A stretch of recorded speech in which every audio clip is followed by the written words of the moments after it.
week 2 of a new series that we're talking about games that we play, and we're talking about a specific area in our lives really where games should never be played, and that's the areas around our relationships with each other. And if you were here last week, or you can catch it online, all of our messages are online. You can get that through our website and our podcast. He spoke about something called the honour game. And if you were here, or if you've watched that, I wonder how you've played that game this week. How have we got on with playing the honour game? Now, just something to think about. These, when we speak and when we try and talk about what Jesus, we feel God is saying to us as a community, we want to really try and take on board that and put it into practice. And I want to encourage you as we come up to our Christmas season, especially around Christmas and all the incredible opportunities that we have. How are we going to play the honour game this week? In inviting people into the spaces that we know where God can meet them. But our game we're going to talk about this week is the game of comparison. And what a toxic game that can be for all of us. Ever thought about where or when you started to play that game? Do you know what? I guarantee it's younger than you think. Younger than you think. I've sat at dinner tables with small children recently, and the first thing out of their mouths has been, well, why's he got a bigger piece of pie than me? Why is this dinner bigger than mine? Because he's an adult and you are a child. But we play, nobody has to teach us that. It's a natural thing that we come out with, really. And we're constantly, if we're honest, looking to our left and to our right to see how we measure up to the people around us. So I was thinking about what were some of the comparisons, what were some of the measures that I had growing up, things that I used to look at my peers and my friends and think, oh, well, they've got that and I haven't. Well, I really wanted one of these, a chopper bike. Anybody have a chopper bike? If you've seen Paddy McGuinness this week raising money for children in need, he rode one of these 300 miles, the crazy man.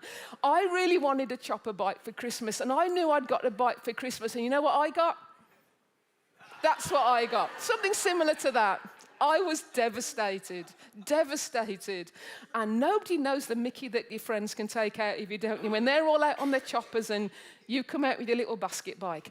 Then, anybody remember Harrington jackets? Oh, I was desperate for a Harrington jacket. And I had parents that wanted things that, were functional. That's not a functional coat, Jayne. This is what I got. Did you... Do you remember what they were called? Snorkel coats. Snorkel coats. And do you know what? As something practical, can you just see what the flaw is in that design? When you stood to cross the road, you literally were looking at the inside of your coat. Honestly, and when you zipped it up, it took a layer of skin off right on your chin. So I have great exception with that. And then when I got into my teens, I really wanted some Reebok trainers. Reebok were the make then. There are other makes available now online. But I really was desperate for some Reebok trainers. My mum and dad thought I'd look cool in a pair of these. Dunlop green stripe. Remember Dunlop? And it came with a little whitening thing, so you could whiten, honestly. And the first thing your mates did was like trample all over them and get them all dirty. That was my measure. It was, I cannot really be worth anything, can I, if I haven't got a chopper bike, a Harrington jacket, and a pair of Reeboks? But actually, what are we talking about when we're talking about comparison? Andy Stanley puts it brilliantly like this. Comparison is determining where I am based on where everyone else is. And no matter where we find ourselves in life, we are always looking around thinking, why don't I have as much as they have? Why don't I have the opportunities they have? I wish I had the talent they had. I wish I had the looks they had, and Russ isn't here this morning, but he probably wishes he had more hair, but there you go, if you know him. But I wish my family was like their family. And we'll do this subconsciously and even compulsively, whether we know it or not. And I know we talk about social media a lot when we mention the word comparison, but that has made the comparison game a million times worse. And I'm not going to talk much about it, but we really need to actually mention social media. So I go to the gym, and I've been on the treadmill for like 10 minutes, and I've done a mile, and I think I'm the new Paula Radcliffe. I get off that treadmill, I'm thinking, oh, Jayne, you've done great today. And then I get home, and I open up my Instagram, and there's CrossFit Chelsea. CrossFit Chelsea, who's just done a mile of handstand walks, balancing weights between her legs, and all of a sudden I feel a little bit smaller. Or maybe you're just hanging out and chilling at home and everything's fine, you know, and you're having your frozen pizza or whatever, and then you see your mates at Miller and Carter, and you look across the room and there's your partner playing FIFA, and you look at your plate and there's your frozen Iceland pizza, but your mates at Miller and Carter. And although we know this ground rule, we very rarely follow it. You can't compare your real life with somebody else's social media life. People aren't all they post to be. People aren't all they post to be. But this is how comparison works, isn't it? You'll just be fine, I'll just be fine. You know, I'll grab my phone and there'll be little Miss Perfect with her journal entry. And it'll say something like this, won't it be? #goals. I've got my green healthy smoothie and I'm killing life at the moment. And if you're like me, you're like, well, that's great for her, isn't it? It's not just great for her. If I had as much free time as she does, if I made as much money as she did, I'd be happy to have a green healthy smoothie working out looking like that. If only I had what she has, I'd be satisfied with life. And these are two of the most deadliest words we have in our language. Even if we say we didn't follow Jesus this morning, this is really helpful for you. And it's the words, if only. If only I had as much money as him. If only I was as smart as her. If only my children behaved like their children. If only I could speak, cook, travel, think, do, be like somebody else, then I would be so happy. But you know what? Comparison is so subtle because it's almost always internal. And I think it's one of the greatest tools that can derail us. And if you say that you follow Jesus today, if something can take your eyes off Jesus and simply look at something or somebody else, we'll instantly start comparing. It's inbuilt inside of us. Now, I just want to put a caveat on this. All comparison is not unhealthy for us. In fact, the Bible actually encourages us to be imitators of Christ. And to some degree, imitation involves me comparing. Otherwise, I don't know what I need to do or how I need to be or what I need to change. But what I do know is that we need to train ourselves to compare healthily. In other words, lead my comparison thoughts in the right direction. So away from envy and pride and self-pity and moving towards Christ-like imitation. I found a quote I want to read to you from this author called Jaquel Crow, and she said it like this: we are plagued by comparison. We compare our bodies, our jobs, our families, our skills, our stuff, our intellects in an ever-increasing desire for complete satisfaction. We want to be attractive, successful, and happy. So we measure ourselves against the people around us, but instead of it resulting in contentment, our comparison can often deliver compulsive jealousy, pride, and shame. We envy those who are better than us, and we look down on those who are worse than us. And once we've started comparing ourselves, we slide into a bitterly insatiable cycle, and the more we compare ourselves, the more we need to compare ourselves. We're on a quest for acceptance and joy, but are paralyzed by the pressure to look, do, and be better for the people around us. And because of this, we are distracted from our purpose, distracted from our mission, and our need to pursue Jesus. And this is why comparison is so deadly. So what do we do about this game then, Jayne? What do we do about this game that all of us play? All of us play. How can the Bible answer and help us with the question of comparison? But the question comparison is asking underneath is about who or what is going to define my worth. And put another way, it's this: how can I know that I'm enough? How can I know that I'm enough? And to help us do that, we're going to look at a story from John's Gospel in chapter 21. And before that, I just want to set the scene. The chapter before that in chapter 20 tells us about the resurrection of Jesus. And at the beginning of this chapter, the disciples have decided to go back fishing. They've dropped everything that Jesus had taught them to do. They've gone back to what was comfortable for them. And John chapter 21 starts to zoom in one disciple in particular, our old friend Peter. Even though chapter 20 seems to be a really good ending for the story, it can't end until Peter has been brought back. The last time we saw this guy, he was denying Jesus as Jesus was on his way to the cross.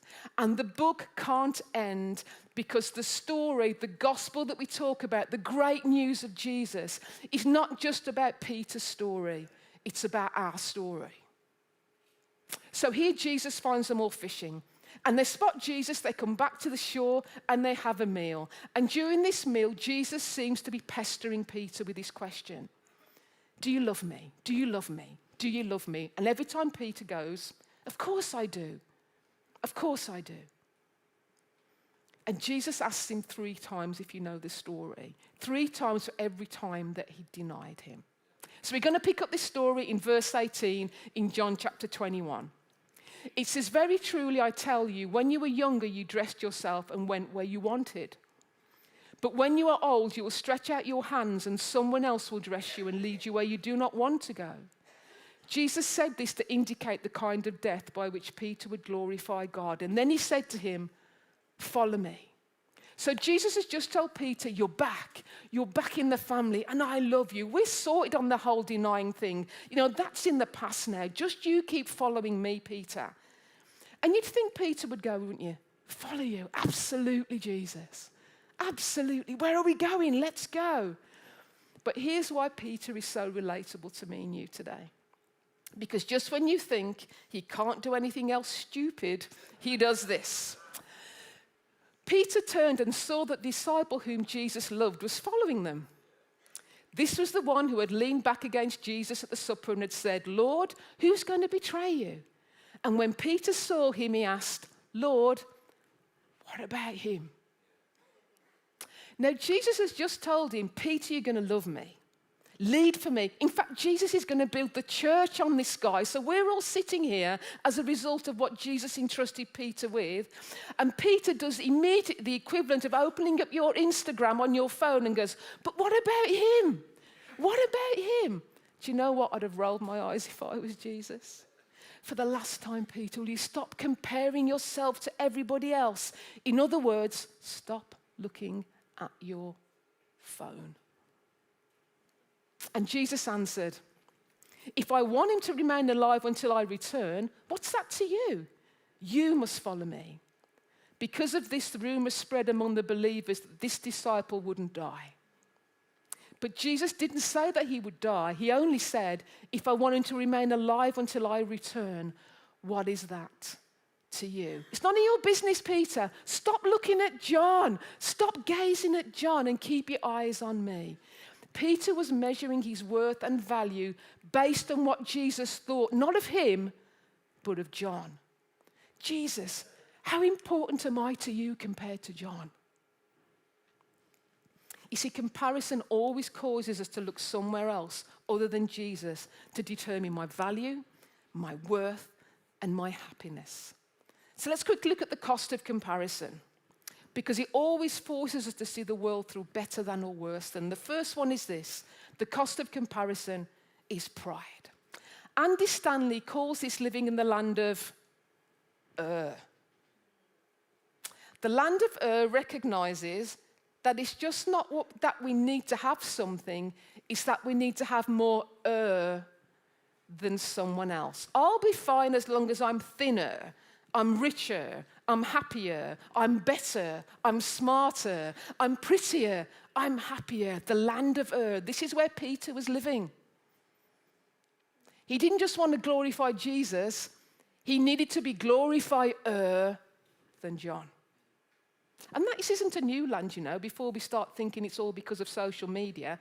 It wasn't invented with the dawn of this, the smartphone.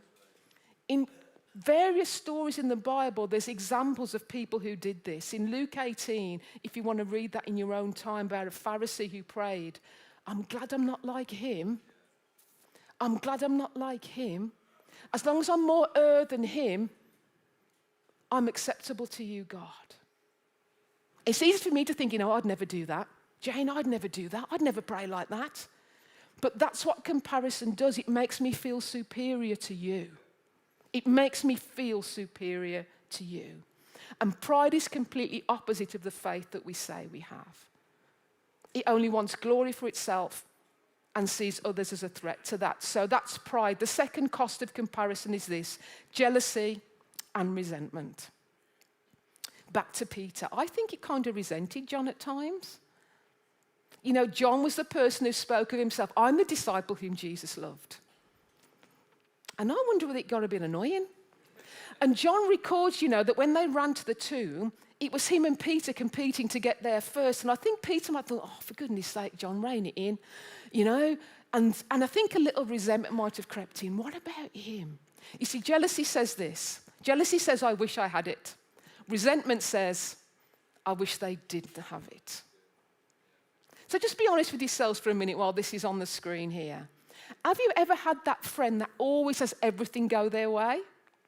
And then just maybe for once you get a call and something didn't go their way. And internally you give a little, oh no, that's terrible. I'm so sorry that hasn't worked out for you. Isn't that awful? What am I doing there? I am resenting God's blessing on someone else because I'm comparing what God has chosen to give them versus what He supposedly withheld from me. You see, we trick ourselves into thinking God has withheld something good from us, so resentment starts to build in me and then towards God. Do you know what? We think God has a limited supply of blessings because we believe this lie: if you win, I lose. That is a lie. That causes me to ignore the blessings in my own life. I remember somebody asking this question. I can't remember where it was. I wrote it down years ago, and it was this: what if you woke up today with only the things you thanked God for yesterday? What if you woke up today with only the things you thanked God for yesterday? And one of my prayers for us as a community, and if you're watching online and in our sites, is that God would help us realize that we don't need to be jealous when we have everything we need in Jesus. So quickly, the third cost is this: insecurity. Comparison always tries to make me get an external win to satisfy an internal longing. Back to Peter and John. There was a need in Peter to know, Jesus, what am I worth compared to John?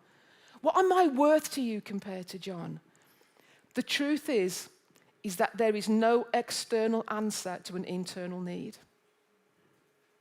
No external validation from someone or something can fill an internal void. And when I measure myself to others, more often than not, do you know what? I feel I come up short. I feel I come up short. We will never find peace in comparison to anything other than Jesus. So pride, jealousy, resentment, insecurity all come from looking at others and comparing. Compare leads to despair. So if that's the cost, what's the cure?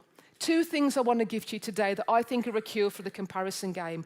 Number one is this: run your race. Run your race.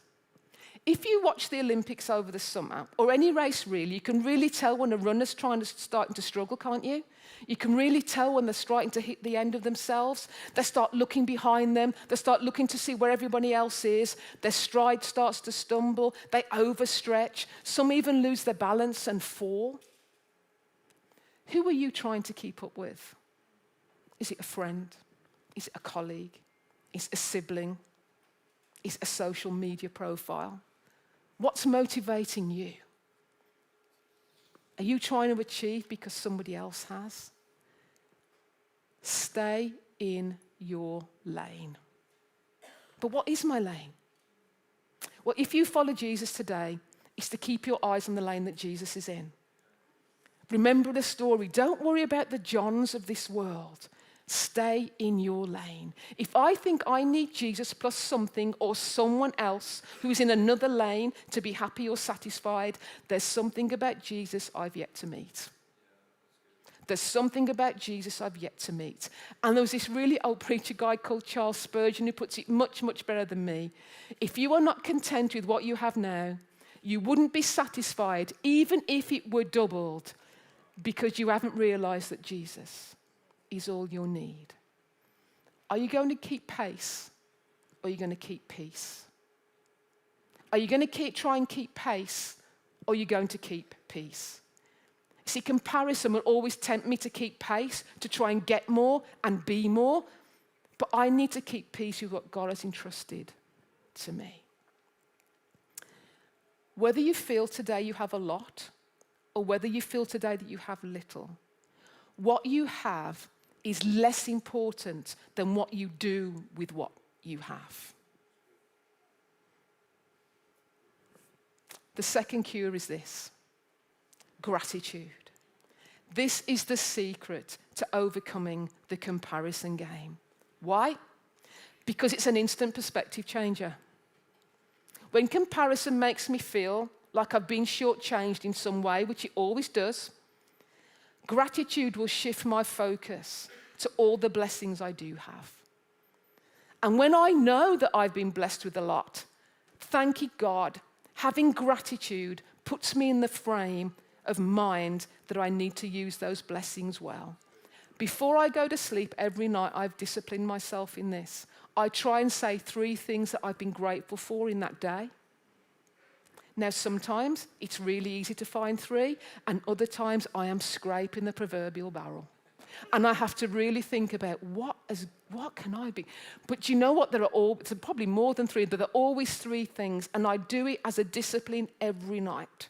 Why? Because it resets my perspective. It resets my internal lens. It changes me. It changes me. So let's stop playing the comparison game. If we don't, it will cost us relationally. And if you follow Jesus today, it will definitely cost you spiritually. Doesn't it just take up far too much energy? It's just not worth it. Who or what is going to determine your worth today? Who or what is going to determine your worth today? And we all struggle at times with comparison, and we'll continue to do that. It's a thought or a feeling which will rear its head at the most inopportune times, and it's a subconscious thing, and it will rise its head, and it's there. The art is capturing that thought before it develops into something else and takes root. But I know for some of us that will feel more of a battle than for others today. And if that's you, I would love to pray for you today. I'm not going to ask you to do anything apart from just pray with me. You know, if you find yourself measuring your worth against other people, maybe it's parenting, maybe you're always looking at somebody else and thinking, they've got it so much together. Why can't I parent like that? Why don't my children behave the way that those children do?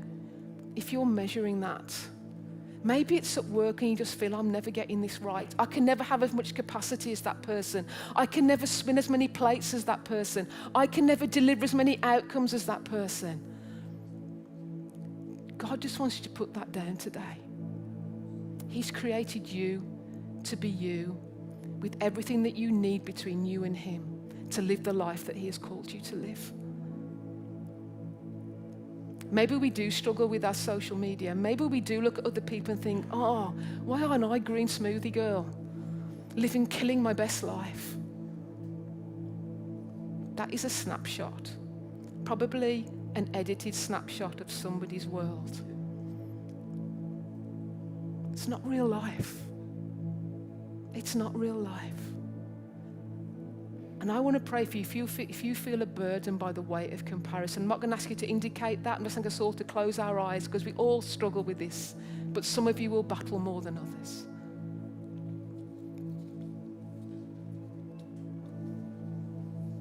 Father, I thank you today that you don't play any games with us. You don't compare us.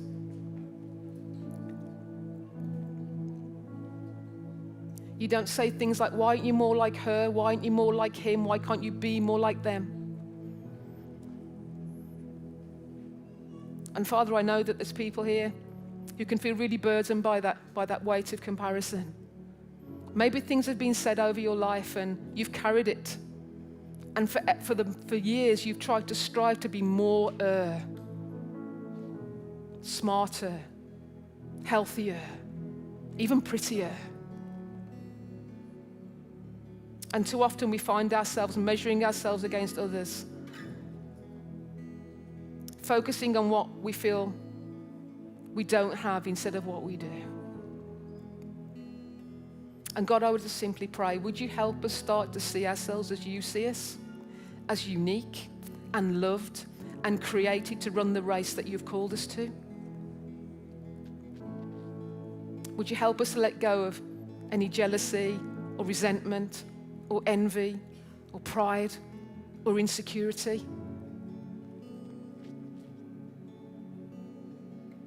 Would you help us cultivate a heart of gratitude so I can celebrate the things that you have given me rather than focusing on the things that I feel you haven't? And when I'm tempted to play that comparison game, would you fill me with that assurance again, as we've sung about today? That assurance that my value doesn't come from what I achieve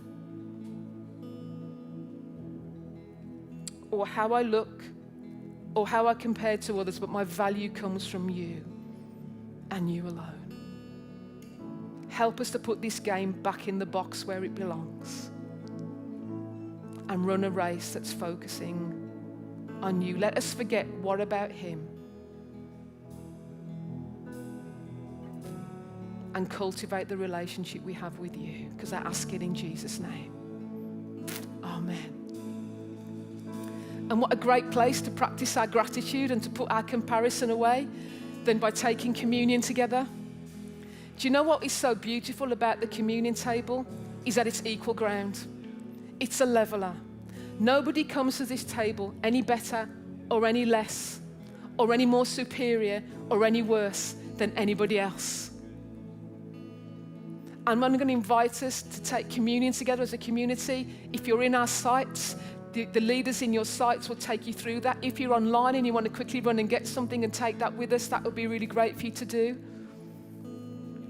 But I really want us to take a moment when we take communion to do an exchange our comparisons and pick up the freedom that we can find in Jesus today.